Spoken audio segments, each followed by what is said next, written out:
Yo, Moto JC mga boss. So ito no, tamang stroll lang ulit tayo. Makikinig lang tayo ng napakagandang mensahe ulit ni Brother Eli. Napapanahon din to. Kasi ang dami na ring mga pasaway, makukulit na mga bata, no, na mga anak. Sa panahon ngayon dahil sa dami na ng gadget, social media. So pag panoorin natin kung ano masasabi ni Brad Eli dito, no, kung dapat bang paluin yung mga anak ng magulang, dapat bang paluin sila. So panoorin natin at makinig tayo mga boss. Tara, umpisa natin.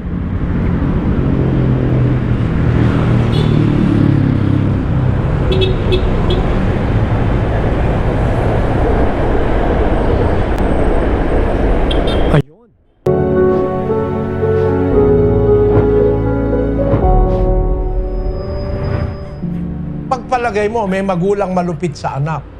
Alin ba ang mas marami? Yung magulang na walang pagmamahal sa anak o yung magulang na sa pagmamahal sa anak tinitiis nilang paluin dahil gusto nilang mapabuti yung anak nila? Nasa Biblia yan Pinapalo talaga ang anak para ituwid. Do not spare the rod, sabi ng Biblia. He that spareth his rod hateth his son. But he that loveth him chasteneth him quickly. Kaya ang tao dapat alam natin yung prinsipyo ng Biblia. Ang Diyos ang may sabi, papaluin mo yung anak mo pag mali Ang Diyos din kasi namamalo Nasa 12, versikulo 5 ng Hebreo. At inyong nilimot ang iniaral na ipinakikipagtalo sa inyong tulad sa mga anak.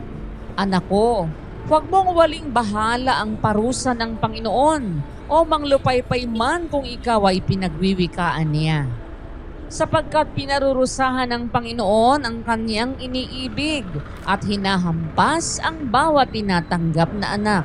Namamalo ang Diyos kaya pag mali ka, mapalo ka Minsan mawalan ka ng trabaho. Minsan nahiwa mo yung sarili mong kamay. No? Alam mo na yan, palo ng Diyos yan. Minsan ikaw nalugay negosyo mo. Minsan ikaw pakatakawan mo sa pera napahama ka. O, nalugi ka. Yan, palo ng Diyos yan sa tao na nakakalimot sa kanyang aral. Para kaya ka pinapalo, para magbalik loob ka. Nasa Malakias yan Lahat ng parusa ng Diyos na ginagawa sa tao, hindi dahil galit siya sa tao. Gusto niya na lagi kang magbalik loob sa Kanya. Pati yung pagpaparusa niya, pagpapasapit niya ng bagyo, para iparamdam niya sa tao na, I do not conform with what you are doing. Magbalik kayo, mawawala yan.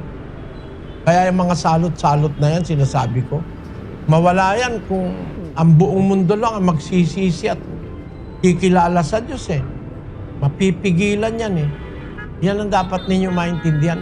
Meron kasing ganong mga anak talaga Merong anak, mahal ka lang pagka sunod-sunod mo gusto. Pag merong gustong hindi nasunod, di ka nakikibuin. Merong ganong mga bata mga edad na rin.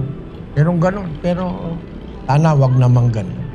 Kaya yung pagdisiplina sa bata, sa anak, utos ng Diyos yan. Ayun mga boss, so napakinggan natin, no?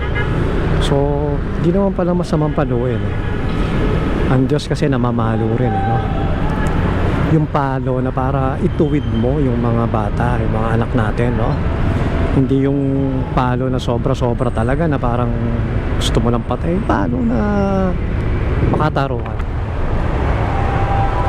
So yun no mga boss, so hanggang dito na lang. So kung nagustuhan nyo, like at share nyo na rin to para sa iba. And hanggang dito na lang. Peace out.